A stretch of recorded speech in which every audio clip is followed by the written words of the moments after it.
Bab 11, Bab 2131, Segalanya Menjadi Salah Bagian 1. Apakah kamu gugup, Yuan Er? Meng Kongqian bertanya kepada putranya saat mereka berdiri berdampingan. Di sekeliling mereka, para tetua dan generasi muda yang dipilih untuk mewakili kerajaan ilahi Dreamweaver berkumpul, masing-masing dengan ekspresi penuh tekad. Ruangan itu dipenuhi ketegangan yang semakin bertambah berat saat cahaya gemerlap dari portal teleportasi berdenyut di hadapan mereka. Sedikit, Ayah, Yun Ce mengakui, suaranya tenang meskipun momen itu berat. Anehnya, memanggil Meng Kongqian, Ayah, terasa jauh lebih mudah daripada sebelumnya. Mungkin itu adalah lapisan penipuan yang telah dijalinnya dengan hati-hati, membuat kebohongan ini menyatu dengan realitasnya. Hahaha, tidak apa-apa, jawab Meng Kongqian. Tawanya menjadi kehadirannya menenangkan di tengah kegelisahan. Dia menepuk bahu Yun Ce, senyumnya lebar. Bahkan jika kalian tidak dapat mengalahkan lawan kalian, kecemerlangan kalian sendirilah yang akan mengamankan masa depan kerajaan Dreamweaver kami. Lakukan yang terbaik dan nikmatilah diri kalian di luar sana. Meng Kongqian kemudian berbalik untuk berbicara kepada yang lain, tatapannya menyapu para prajurit dan pewaris kerajaannya yang berkumpul. Hal yang sama berlaku untuk kalian semua. Berikan yang terbaik dan buat kami bangga. Ya, Tuhan, Bapa. Ya, Bupati Ilahi. Satu persatu, suara-suara terdengar, tegas dan tegas, saat para peserta menjawab dorongan tuan mereka. Segera, mereka semua melangkah ke portal, cahaya yang berkilauan semakin kuat seolah-olah seluruh dunia sedang dikonsumsi oleh kecemerlangannya. Yun Ce merasakan kekuatan yang sama yang dia alami ketika Raja Abyssal mengirim semua orang pergi, kuat, kuno, dan sangat luar biasa. Saat cahaya menyelimuti mereka, cahaya itu membutakan Yun Ce sesaat. Kemudian, dalam sekejap, cahaya itu surut, memperlihatkan arena kuno dan luas. Udara di sini terasa berat, dipenuhi dengan beban pertempuran yang tak terhitung jumlahnya dan berlalunya waktu. Yun Ce tak dapat menahan diri untuk tidak teringat aura dari aula tempat Raja Abyssal berbicara kepada mereka, kehadiran sejarah dan kekuatan yang nyata. Kakak Yun! Sebuah suara, terang dan jelas, bergema di seluruh arena, menembus ketegangan seperti sinar matahari. Sebelum Yun Ce dapat sepenuhnya menyadari suara itu, sebuah sosok bergerak seperti bintang jatuh, melesat ke arahnya dengan kecepatan yang menakjubkan. Hua Caili, matanya berbinar-binar karena kegembiraan, mengabaikan segala sesuatu dan semua orang di sekitarnya saat dia melompat ke pelukan Yun Ce, melingkarkan lengannya erat-erat di sekelilingnya. Keintiman gerakan itu mengirimkan gelombang kejut ke seluruh arena. Orang-orang dari kerajaan ilahi Dreamweaver yang sekarang terbiasa dengan hubungan antara Yun Ce dan Hua Caili tersenyum tipis, beberapa bahkan dengan bangga. Namun bagi yang lain, itu adalah cerita yang sama sekali berbeda.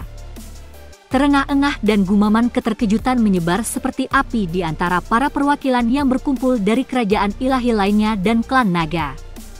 Banyak yang menatap dengan tak percaya, tidak mampu memahami pemandangan di hadapan mereka. Caili, jaga perilaku baikmu. Suara Hua Qingqing terdengar, tajam namun anggun, saat dia melangkah maju bersama Hua Fuchen dan kontingen kerajaan ilahi pemecah surga. Tatapan tajamnya membawa campuran teguran dan sedikit geli saat dia berbicara kepada keponakannya. Terkejut, Hua Caili sedikit menegang tetapi tidak melepaskan Yun Ce. Sebaliknya, dia berbalik ke arah Hua Qingqing, pipinya memerah, meskipun tekadnya tetap tak tergoyahkan. Yun Ce masih memegang Hua Caili di lengannya, menegakkan tubuh dan membungkuk dengan sopan, nadanya tenang namun penuh hormat. Yun Ce menyapa Bibi Qingqing dan Bupati Ilahi. Sebelum orang lain bisa menjawab, Hua Fuchen melangkah maju, tawanya yang menggelegar bergema di seluruh arena. Apa, Bupati Ilahi, menantu laki-lakiku yang terhormat? panggil saja aku ayah mertua." Suaranya sengaja dibuat keras, memastikan semua orang yang mendengarnya bisa mendengar pernyataannya. Jadi itu sebabnya, dari sisi terjauh arena yang luas, orang-orang dari kerajaan ilahi lainnya dan klan naga leluhur mulai bergumam di antara mereka sendiri. Bisikan mereka membawa beban kesadaran saat mereka menyatukan kebenaran. Pembatalan pertunangan Dian Jiushi dan Hua Caili yang pernah menjadi pembicaraan di Abyss jelas karena Meng Jianyuan. Mata beralih ke Yunche dan Hua Caili, kedekatan mereka tidak salah lagi. Dalam kelompok klan naga leluhur, sesosok berdiri diam terpisah dari percakapan yang hening. Mata Yun 11 dipenuhi dengan emosi yang tidak terbaca saat dia menatap Yunche dari kejauhan. Di balik penampilannya yang tenang, badai bergolak, meskipun apa yang mereka maksud tetap terkunci di dalam hatinya. "Sampah, jangan berani-beraninya menahan kami." Di sisi kerajaan ilahi Owl Butterfly, suara menghina Pan Buzuo terdengar seperti bilah yang dimaksudkan untuk memotong. Targetnya? Tentu saja, itu adalah Pan Buang. Meskipun mengalami penghinaan dan pengabaian, Pan Buang tetap diikutsertakan dalam turnamen. Dengan taruhan yang tinggi ini, Qi Heng Divine Regent tidak punya pilihan selain mengakui pertumbuhan Pan Buang. Menerobos ke tingkat keempat Divine Regent selama ia pergi adalah sebuah prestasi yang bahkan tidak dapat ia abaikan. Namun, Pan Buang tetap acuh tak acuh. Ia tidak gentar atau melirik Pan Buzuo sedikit pun. Fokusnya tertuju ke tempat lain, tatapan tajamnya tertuju ke arah tertentu. Orang-orang di Eternal Night bergerak dalam diam, kehadiran mereka membawa beban yang menindas. Siapapun yang berani melirik ke arah mereka tidak dapat menahan perasaan kasihan dan gelisah. Karena berbagai alasan, mereka adalah teka-teki, tak tersentuh namun sangat terisolasi. Sudah menjadi pengetahuan umum di Abyss, semakin tinggi alam kultivasi seseorang, semakin murni tubuh mereka. Namun, bagi para wanita ini, kemurnian itu adalah kebanggaan sekaligus kandang mereka. Setiap wanita dalam kelompok Eternal Night adalah kecantikan yang tiada tara. Penampilan mereka mampu menggugah hati yang paling teguh sekalipun. Namun, terikat oleh kebencian dari Divine Regent mereka, para wanita ini ditakdirkan untuk tidak pernah mengetahui kehangatan cinta. Tidak seorang pun berani menyuarakan rasa kasihan ini dengan lantang, namun rasa kasihan itu melekat dalam tatapan yang mengikuti mereka. Di tengah kelompok itu, Putri Ilahi Malam Abadi berdiri di tengah seperti bulan yang dikelilingi bintang-bintang.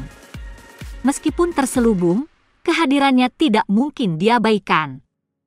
Kerudung itu sendiri bukanlah penghalang biasa, itu dapat menghalangi indera keilahian hampir semua orang. Hampir. Bagi para dewa yang hadir, kekuatan dewa sejati mereka memungkinkan mereka untuk melihat menembus pertahanan kerudung itu. Apa yang menyambut mata mereka adalah kecantikan yang tak tertandingi, bahkan tampaknya melampaui kecantikan Abyss yang paling terkenal. Hua Caili, putri ilahi pemecah surga, yang secara luas dianggap sebagai Dewi Abyss, tampak pucat jika dibandingkan dengannya. Kesadaran ini membawa gelombang belas kasihan lainnya. Keindahan seperti itu, keanggunan yang tak tertandingi, namun, seperti yang lainnya, dia terperangkap oleh kehendak dewa ilahi tanpa cahaya yang bengkok. Tiba-tiba, dengusan dingin bergema di udara, menghancurkan indera keilahian mereka yang berani menyelidiki terlalu jauh. Tidak perlu sejauh itu, suara marah meledak, memecah ketegangan seperti suara guntur. Bupati ilahi Qi Heng lah yang berbicara, nadanya tajam dan penuh kemarahan. Dengusan Shen Wuyanye sebelumnya, yang dibumbui dengan kekuatan yang tak terduga, telah dengan paksa memutuskan indera ilahi mereka yang berani menyelidiki terlalu jauh. Banyak yang memegangi kepala mereka dengan kesakitan, luka-luka mereka terlihat jelas. "Kamu ingin mati." Suara Shen Wuyanye yang dingin menembus udara saat matanya menatap tajam ke arah Qi Heng. Kebenciannya, yang berakar dalam keberadaannya melonjak ke permukaan. Kekuatannya beriak dengan keras, seolah-olah jalinan ruang itu sendiri mungkin hancur di bawah amarahnya.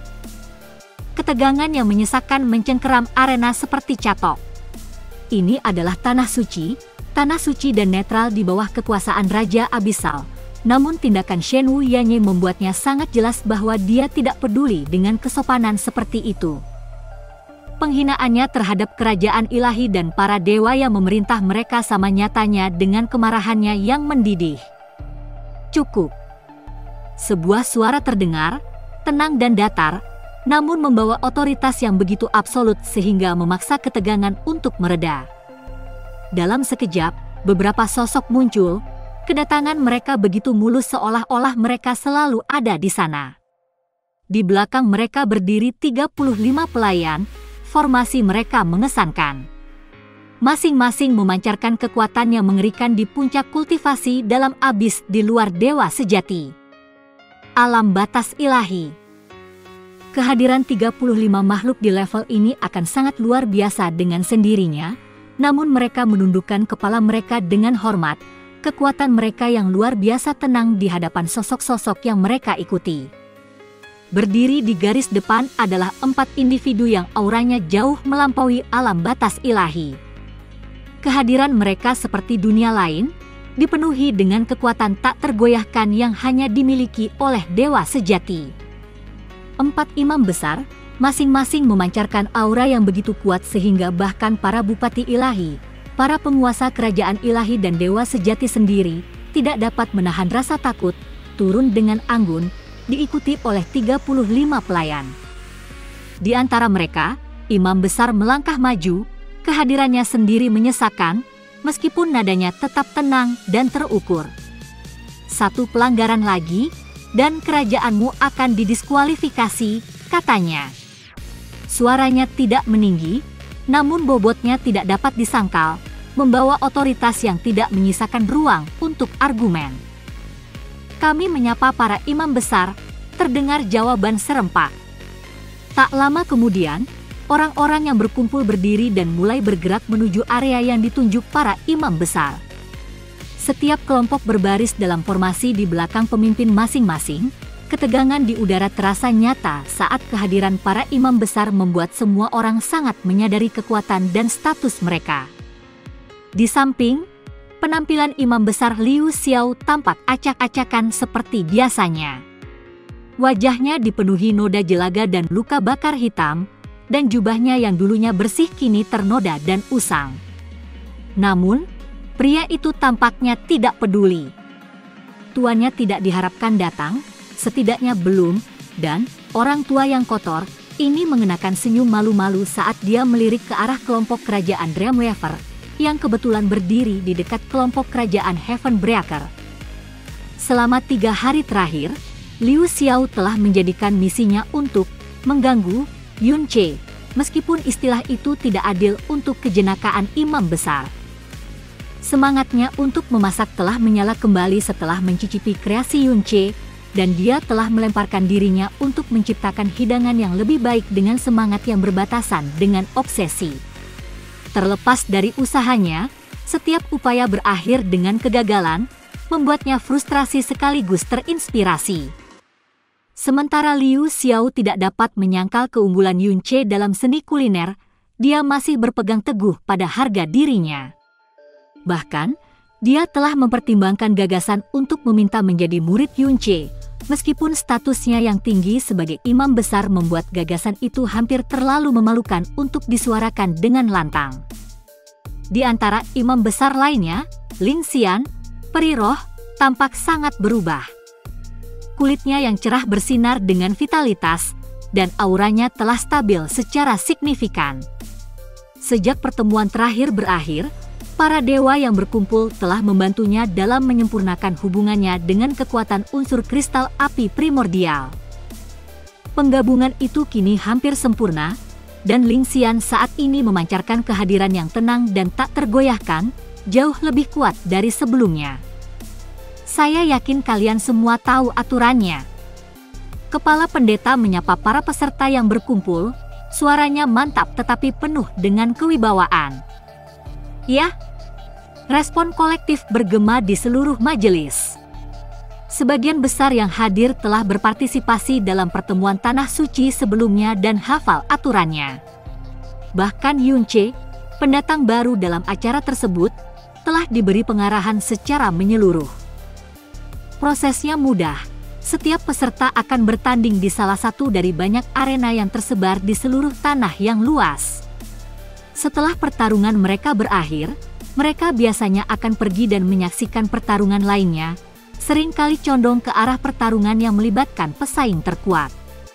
Merupakan praktik umum untuk mengamati pertarungan awal antara para petarung kuat, karena para pesaing seperti itu kemungkinan akan saling berhadapan lagi di babak final. Namun, ada sedikit perubahan pada aturan kali ini. Kepala pendeta melanjutkan, nadanya semakin berat saat tatapannya beralih ke pendeta tinggi Wan Dao. Hati Yunche bergetar dengan rasa gelisah yang tiba-tiba. Sebuah peringatan naluriah bahwa apapun yang akan terjadi tidak akan menguntungkannya. Pendeta tinggi Wan Dao, yang tetap diam selama sebagian besar proses, melangkah maju. Matanya mengamati kerumunan, sikapnya yang tenang memancarkan aura otoritas yang pantang menyerah. Pertemuan tanah suci ini memiliki kepentingan yang luar biasa, dia memulai. Karena itu, ada perubahan signifikan pada aturan. Tidak ada kontestan yang akan diizinkan untuk menonton pertandingan lain setelah pertandingan mereka sendiri berakhir untuk babak pertama. Pengumuman itu terdengar seperti guntur, meninggalkan gumaman beriak di antara kerumunan. Kegelisahan Yunche semakin dalam. Wan Dao mengangkat tangan, membungkam bisikan-bisikan sebelum menjadi lebih keras. Langkah ini dilakukan untuk memastikan keadilan mutlak bagi semua orang. Kalian boleh menggunakan kekuatan penuh dan kartu truf kalian tanpa takut orang lain akan mempelajari dan mengembangkan tindakan balasan. Selain itu, para dewa dan pengamat dilarang keras untuk berbagi rincian tentang apa yang mereka saksikan dalam pertandingan apapun dengan kontestan yang belum bertanding. Suasana menjadi berat dengan ketegangan. Sementara beberapa mengangguk mengerti, yang lain saling bertukar pandang dengan penuh kekhawatiran. Meskipun perubahan tersebut hanya memengaruhi ronde pertama, dampaknya jauh lebih signifikan daripada yang awalnya terlihat. Di ronde pertama, setiap petarung dipasangkan melawan lawan dengan kekuatan yang sama. Ini memastikan bahwa sebagian besar pertempuran akan berlangsung hingga batas maksimal, yang mengarah ke pertandingan yang intens dan sulit. Pertandingan yang ketat tidak dapat dihindari, yang memaksa peserta untuk memaksakan diri. Karena itu, banyak petarung akan dipaksa untuk menggunakan kartu truf mereka dengan bebas, melepaskan teknik terkuat mereka tanpa hambatan. Biasanya, para peserta menahan kemampuan terkuat mereka, karena khawatir akan mengungkapkannya terlalu cepat. Namun, karena tidak ada peserta lain yang diizinkan menyaksikan pertarungan ronde pertama ini, mereka dapat menggunakan kartu truf mereka dengan percaya diri, karena tahu bahwa rahasia mereka akan tetap tersembunyi. Ini berarti bahwa di ronde-ronde berikutnya, kartu as tersembunyi yang sama itu dapat dilepaskan lagi, mencengangkan lawan di masa mendatang dan mengubah gelombang pertempuran secara tak terduga. Meskipun perubahan itu tampak kecil, implikasinya dapat mengubah jalannya seluruh turnamen. Pidatonya singkat, tetapi dampaknya sangat besar. Saat para peserta menyerap aturan baru itu, gelombang persetujuan mengalir deras di antara kerumunan. Banyak yang mengangguk dalam diam, menyadari keadilan perubahan itu. Bagaimanapun, pertandingan pertama telah diatur berdasarkan kekuatan masing-masing kontestan, memastikan lawan memiliki tingkat kekuatan yang sama. Dengan waktu 1 bulan penuh untuk pemulihan dan perencanaan di antara ronde, tidak mengetahui kartu truf lawan berikutnya menambahkan unsur ketidakpastian yang menyamakan kedudukan. Hal itu mengalihkan fokus sepenuhnya ke keterampilan dan kemampuan beradaptasi, suatu pengaturan yang dilihat sebagian besar orang sebagai solusi yang paling adil. Namun bagi Yunche, itu adalah bencana. Jantungnya berdebar kencang saat konsekuensi dari perubahan itu terungkap dalam benaknya. Ini bukan bagian dari rencananya? Strategi yang telah ia rancang dengan baik kini berada di ambang kehancuran. Sebelum ia dapat merenungkan lebih jauh, cahaya berkilauan muncul dari telapak tangan Imam Besar Wan Dao. Cahaya itu berubah menjadi sulur-sulur kecil yang bersinar, terbang ke arah setiap peserta dan menyatu di dahi mereka. Masing-masing meninggalkan bekas seperti cakar samar, bersinar sesaat sebelum memudar di kulit. Begitu pertandinganmu diumumkan oleh wasit, kalian akan diteleportasi langsung keluar dari arena. Wan Dao menyatakan, suaranya memotong pikiran yang tersisa. Tanpa ragu, ia menjentikkan jarinya, dan cahaya keemasan menyelimuti para kontestan. Satu persatu, mereka menghilang dari kerumunan dalam kilatan terang, dipindahkan ke ruang tunggu masing-masing. Maju! Imam Besar Wan Dao memberi perintah saat 35 pelayan mengaktifkan jimat mereka masing-masing. Wujud mereka bersinar keemasan, menghilang secepat para peserta. Pikiran Yunche berpacu saat ia dibawa pergi, cahaya menyelimutinya. Pikirannya bergejolak dengan urgensi yang belum pernah ia rasakan sejak memasuki abyss. Aku harus menyesuaikan diri dengan cepat. Kalian bebas menyaksikan pertarungan anggota kalian atau siapapun, tetapi kalian tidak diizinkan untuk membagikan informasi apapun mengenai teknik atau strategi mereka kepada siapapun, Imam Besar Wan Dao menyatakan, tatapannya menyapu para dewa yang berkumpul dan peserta lainnya. Hening sejenak sebelum sebuah suara muncul dari kerumunan dewa, ragu-ragu tetapi tegas. Tuan Wan Dao, mengapa kali ini ada perubahan? Pertanyaan itu mengandung campuran rasa ingin tahu dan gelisah. Bagaimanapun, aturan untuk pertemuan Tanah Suci tidak pernah diubah selama beberapa kali. Meskipun mereka memahami taruhan yang lebih tinggi dari pertemuan khusus ini, perubahan mendadak itu masih terasa aneh.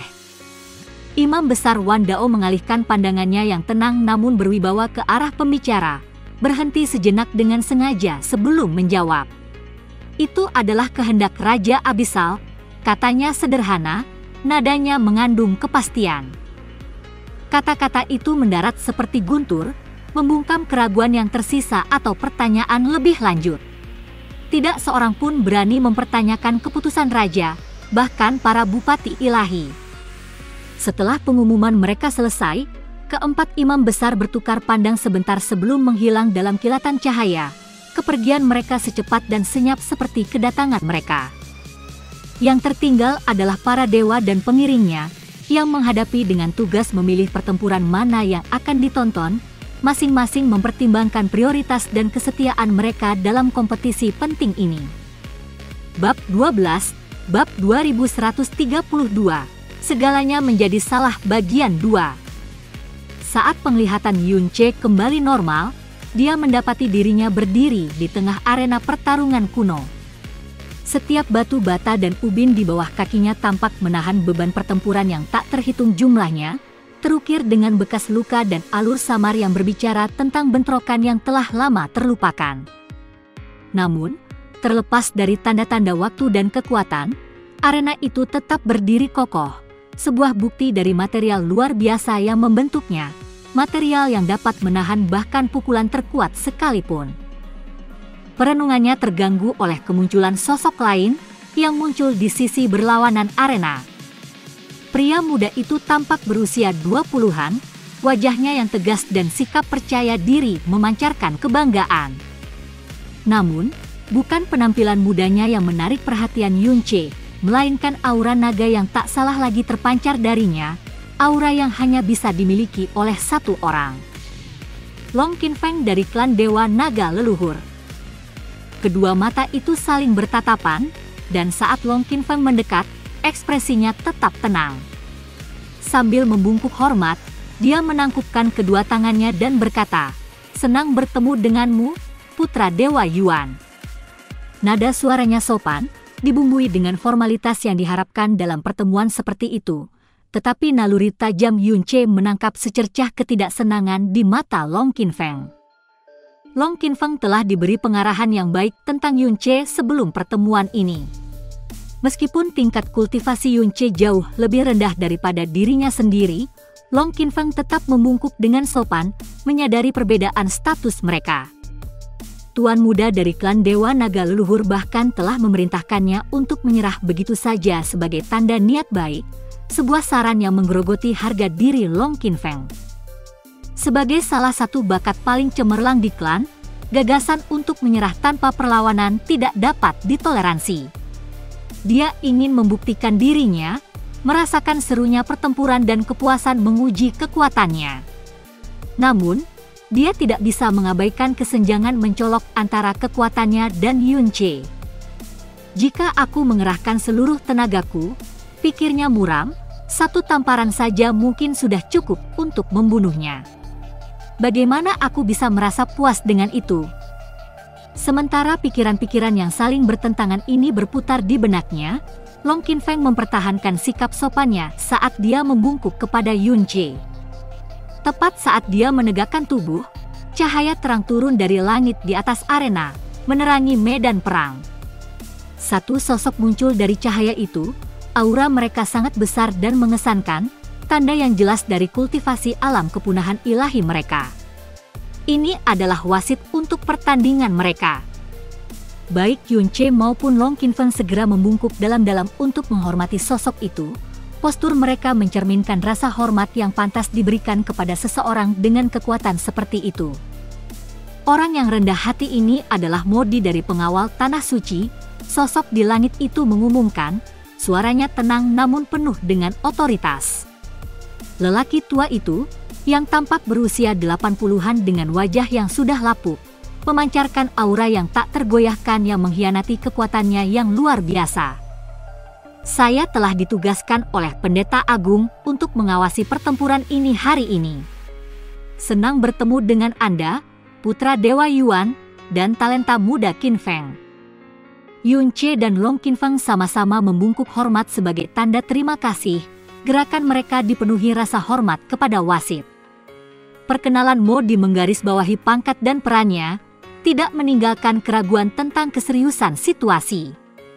Di seluruh tanah suci yang luas, pemandangan serupa terungkap secara bersamaan. Para kontestan berdiri di jantung arena masing-masing, masing-masing dikelilingi oleh batu-batu kuno yang menanggung bekas luka dari pertempuran yang tak terhitung jumlahnya. Di atas mereka, wasit mereka, campuran dari pengawal tanah suci dan ksatria abisal, diamati dari atas, aura alam terbatas ilahi mereka menyelimuti udara seperti badai yang tak kenal ampun. Meskipun alam terbatas ilahi berada satu tingkat di bawah alam dewa sejati, makhluk-makhluk ini masih dianggap ilahi di antara orang banyak.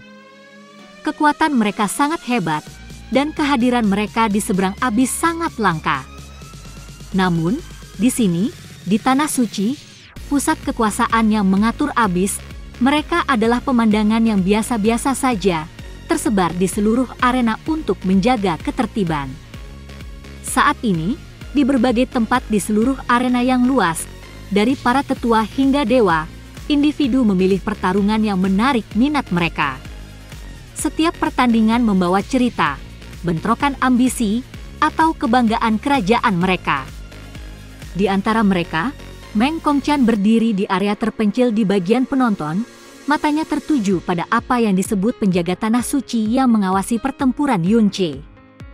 Tidak seperti biasanya, ketenangan Meng Kongqian goyah saat tubuhnya gemetar samar. Ekspresinya yang biasanya tenang mengkhianati badai pikiran yang mengalir liar di dalam dirinya. Namun, dia tetap menutup mulutnya, bertekad untuk tidak menarik perhatian pada dirinya sendiri sampai emosinya terkendali.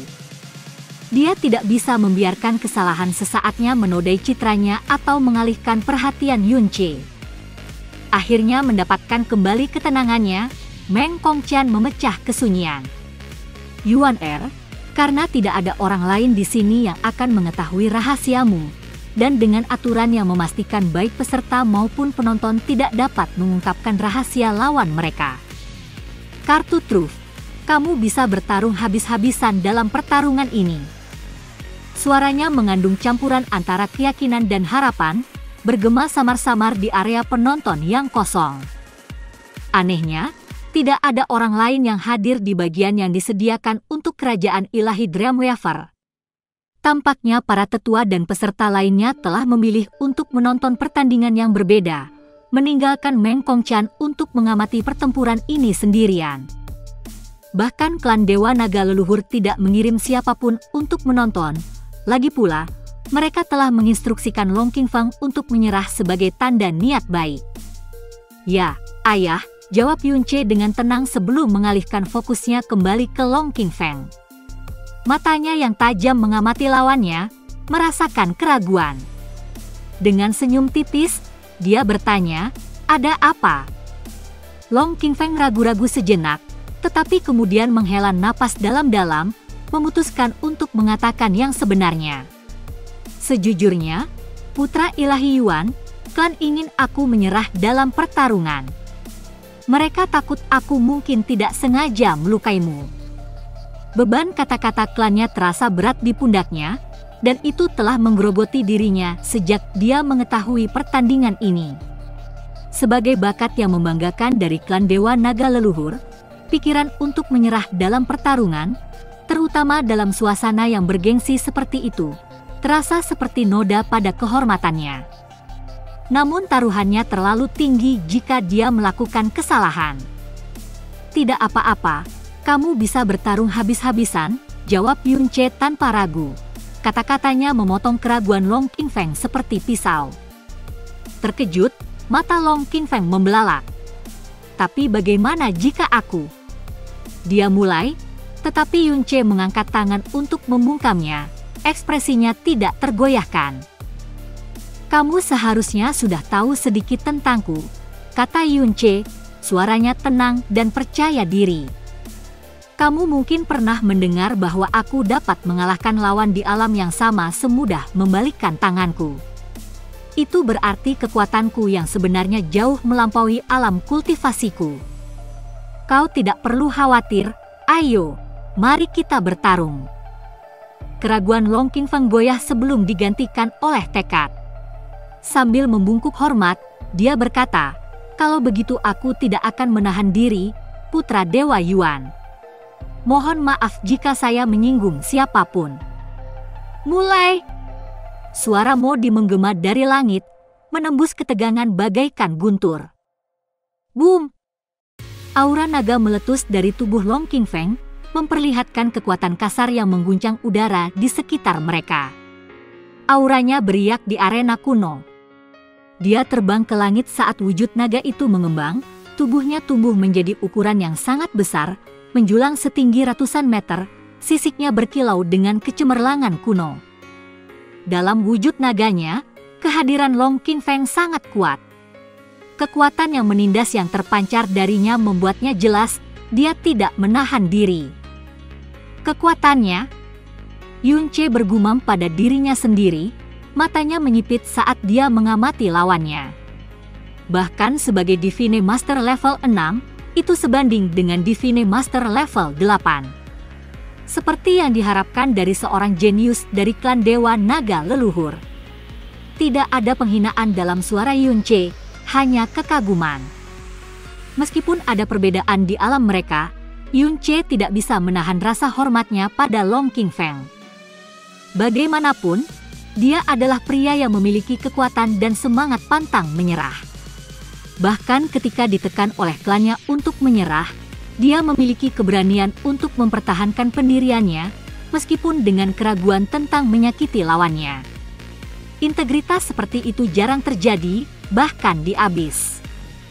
"Kemarilah." Suara Yunche terdengar jelas dan mantap, membawa perintah dan undangan. Dengan satu tangan diletakkan dengan santai di belakang punggungnya, dia mengangkat tangan lainnya, memberi isyarat kepada naga itu untuk maju. Posturnya tenang dan kalem, memancarkan aura kepercayaan diri yang mutlak. "Rauran!"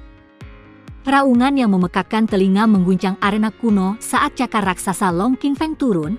Berat kekuatannya yang sangat besar mendistorsi udara itu sendiri. Kekuatan penghancur menciptakan kekosongan yang mengerikan, tekanan menekan Yunche dengan intensitas yang menyesakkan. Boom!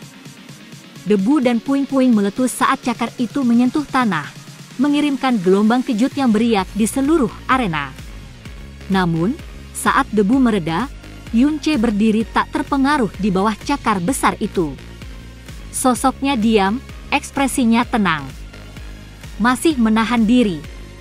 Suara Yunche memecah ketegangan, jelas dan mengejek. Kupikir aku sudah menyuruhmu untuk mengerahkan seluruh tenaga. Dengan gerakan yang mudah, Yunche menekan cakar naga itu, dan dalam pertunjukan kekuatan yang tak terbayangkan, dia mendorongnya ke samping seolah-olah tidak ada beban apapun.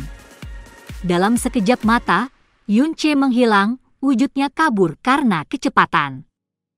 Mata besar Long Qingfeng membelalak kaget saat Yunche muncul kembali tepat di depan wajahnya.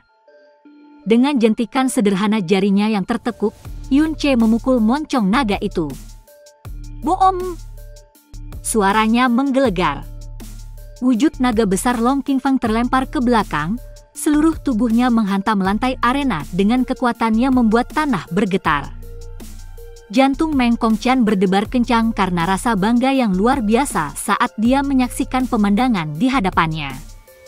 Putranya, Yunche, yang baru berada di level keempat Divine Master Realm, telah mengirim Long Qingfeng, seorang Divine Master tingkat 6, menabrak arena hanya dengan jentikan jarinya. Tidak heran mengapa Qingyin melangkah masuk hari itu. Pikir Meng Kongqian, pikirannya berpacu. Pertunjukan kekuatan dan kendali yang nyata adalah sesuatu yang jauh melampaui apa yang telah diantisipasinya. Kebanggaan membuncah di dadanya, dan bibirnya melengkung membentuk seringai. Ini anakku! Anakku!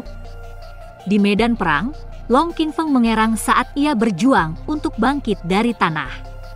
Menyeka darah dari bibirnya, ia kembali dari bentuk naga kolosalnya ke bentuk manusia, meskipun sisik naga yang berkilauan masih menghiasi tubuhnya.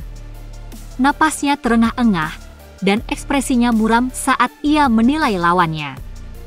Aku meremehkannya. Long Qingfeng mengakui dalam hati. Serangannya sebelumnya, yang dipenuhi dengan kekuatan yang cukup untuk menghancurkan Divine Master tingkat 7, seharusnya mustahil bagi Yunche untuk menahannya, apalagi menangkisnya dengan mudah. Keterkejutan di hatinya berubah menjadi tekad. Tanpa ragu lagi, tubuh Long Qingfeng meledak dengan ledakan energi. Angin kencang mengelilinginya, mendorongnya maju dengan kecepatan yang menyilaukan.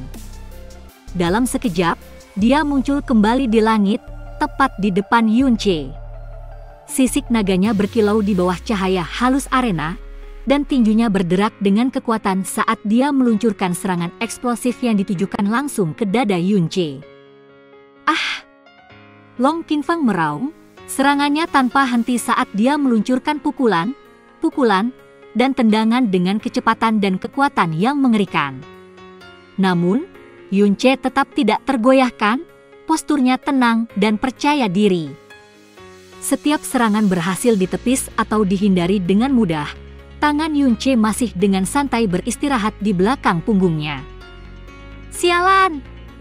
Long Qingfeng menggeram, frustrasi mendidih saat serangannya bahkan gagal menyerempet lawannya. Melompat mundur, dia melotot ke arah Yunche. Napasnya terengah-engah dan harga dirinya yang seperti naga menyengat. Tanpa ragu, dia mengatupkan rahangnya, memaksakan diri untuk memuntahkan aliran darah merah ke udara. Darah itu berkilauan dengan cahaya kuno yang kuat, esensi darah. Suasana berubah seketika, udara penuh energi saat auranya meroket. Kekuatan Long Qingfeng yang dulu tertahan kini meletus seperti banjir, melonjak ke tingkat yang sebanding dengan puncak alam master ilahi. Garis keturunan naganya meraung hidup, kehadirannya memancarkan dominasi primal. Ah! Raung rrrr! Teriakannya yang marah bergema di seluruh arena, mengguncang tanah di bawah kaki mereka. Sosoknya kabur saat dia melesat ke arah Yunche dengan kecepatan yang belum pernah terjadi sebelumnya. Bilah bercahaya terwujud di tangannya. Senjata itu berdenyut dengan energi naga kuno, auranya lebih berat dari gunung yang runtuh. Kekuatan serangannya mendistorsi udara, bilahnya memotong garis melalui medan perang saat menyerang Yunche dengan keganasan yang tak tertandingi. Ini adalah senjata rahasianya, pedang naga langit. Sebuah harta karun yang diberikan kepadanya oleh tetuanya, itu selalu menjadi kartu truf utamanya, sebuah pedang yang melambangkan kebanggaan klannya. Sekarang, dengan esensi darahnya yang dikorbankan, kekuatannya mencapai ketinggian yang tak terbayangkan. Dia yakin, benar-benar yakin, bahwa bahkan seorang master ilahi tingkat 10 puncak akan hancur di hadapan kekuatan senjata ini. Keyakinannya melonjak lebih jauh saat dia melirik wasit yang melayang tinggi di atas. Tidak peduli apa yang terjadi, pengawal tanah suci akan campur tangan jika pertarungan lepas kendali. Ah! Long Qingfang meraung, suaranya bergema di seluruh arena kuno. Dengan semua kekuatan naganya yang disalurkan ke pedang itu, dia menjatuhkannya dengan kekuatan yang mengguncang bumi. Setiap ons kekuatannya dicurahkan ke serangan terakhir ini, pedang itu membelah udara seperti bintang jatuh, menghantam Yunche, yang tetap tidak bergerak dengan hanya satu tangan terangkat. Namun, tidak ada ledakan memekakkan telinga yang terjadi. Tidak ada bentrokan energi mendalam yang hebat yang mengguncang medan perang. Suara yang diharapkan dari pisau yang menusuk daging tidak pernah terdengar. Sebaliknya, dunia tampak menahan napas karena semua suara tidak ada lagi. Keheningan yang menindas itu hanya dipecahkan oleh retakan yang lembut. Mata Long Qingfang membelalak tak percaya. Senjata pamungkasnya, pisau naga langit, digenggam di antara kedua jari Yunche. Dengan gerakan memutar yang sederhana, Yunche menghancurkan bilah itu seperti kertas yang rapuh. Kengerian membanjiri pikiran Long Qingfang, pikirannya dipenuhi oleh satu pertanyaan, kekuatan macam apa ini? Pertarungan ini sudah berakhir, suara tenang Yunche bergema di seluruh arena. Sebelum Long Qingfang dapat memproses apa yang telah terjadi, penglihatannya meredup. Kegelapan menyelimutinya saat kesadarannya memudar. Hal terakhir yang didengarnya adalah ledakan keras yang menggema. Long Qingfang mengerang saat penglihatannya kembali, sisa-sisa pertempuran masih membebani tubuhnya. Hal pertama yang dilihatnya adalah Yunche, bermandikan cahaya putih yang cemerlang, cahaya yang begitu murni dan suci sehingga tampaknya membersihkan udara di sekitarnya. Cahaya putih yang sama sekarang menyelimuti tubuh Long Qingfang yang babak belur, menenangkan luka-lukanya dan memperbaiki tubuhnya yang rusak. Qingfang berterima kasih kepada putra Dewa Yuan atas bimbinganmu, katanya, suaranya dipenuhi rasa hormat dan keheranan. Meskipun seluruh tubuhnya menjerit kesakitan, dia memaksakan diri untuk membungkuk. Tidak perlu, jawab Yunche dengan tenang. Dia berhenti sejenak, tatapannya mantap, sebelum bertanya, mengapa kamu membakar esensi darahmu? Bahkan dalam pertempuran dengan taruhan tinggi, membakar esensi darah seseorang adalah tindakan ekstrim. Itu tidak hanya akan merusak kultivasi di masa depan tetapi juga secara permanen mengurangi potensi seseorang. Yunche tidak bisa tidak mempertanyakan keputusan naga muda itu. Long Qingfang sedikit menegakkan tubuhnya, nadanya penuh hormat tetapi tak tergoyahkan. Putra Dewa Yuan tidak perlu khawatir. Penguasa naga memberi kita harta yang mampu memulihkan esensi darah yang hilang jika kita dipaksa untuk membakarnya. Begitu, jawab Yunche, mengangguk sedikit. Dia memilih untuk tidak bertanya lebih jauh, setiap klan punya rahasianya sendiri, dan bukan haknya untuk mempertanyakannya. Ahahaha, seperti yang diharapkan dari anakku. Tawa Meng Kongchan yang hangat bergema keras dari belakang Yunche. Kekuatan yang ditunjukkan putranya telah mengejutkannya sampai ke inti, tetapi itu membuatnya sangat bangga. Ini adalah putranya, warisannya. Dia tidak bisa lebih bahagia lagi. Long Qingfang perlahan berdiri, ekspresinya menunjukkan kekalahan sekaligus kekaguman. Aku kalah, sungguh, katanya sambil tertawa masam, menggelengkan kepalanya. Meskipun pertempuran itu singkat, dia menikmati setiap momennya. Dengan membungkuk hormat, dia menangkupkan tangannya ke arah Yunche, wasit di langit, dan dewa. Cahaya keemasan menyelimuti tubuhnya saat tanda teleportasi aktif, membawanya menjauh dari arena. Beberapa saat kemudian, cahaya keemasan serupa menyelimuti Yunche, menandakan akhir waktunya di medan perang. Dalam sekejap, Yunche muncul kembali di kediaman Meng, tanda teleportasi memudar saat dia tiba. Hahaha, Yuan Er, kau hebat sekali. Ahahaha. Tawa riang Meng Kongqian terus bergema, kegembiraannya menular dan tak terkendali. Maafkan aku karena menyembunyikan kekuatanku darimu, ayah, kata Yunche, membungkuk hormat kepada Bupati Ilahi. Tidak perlu, Yuan Er, jawab Meng Kongqian, melambaikan tangannya dengan acuh tak acuh.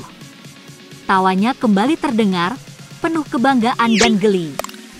Bagus sekali kau merahasiakannya, itu membuat lelaki tua ini sangat terkejut. Hahaha. Dia berhenti sejenak, tatapannya melembut saat dia menambahkan, Hua Fuchen tidak berbohong padaku sedikit pun. Setelah beberapa saat, rasa ingin tahu Meng Kongqian mengalahkannya. Tapi tetap saja, dia memulai, nadanya penuh pertimbangan, sejauh mana kemampuanmu, Yuan Er?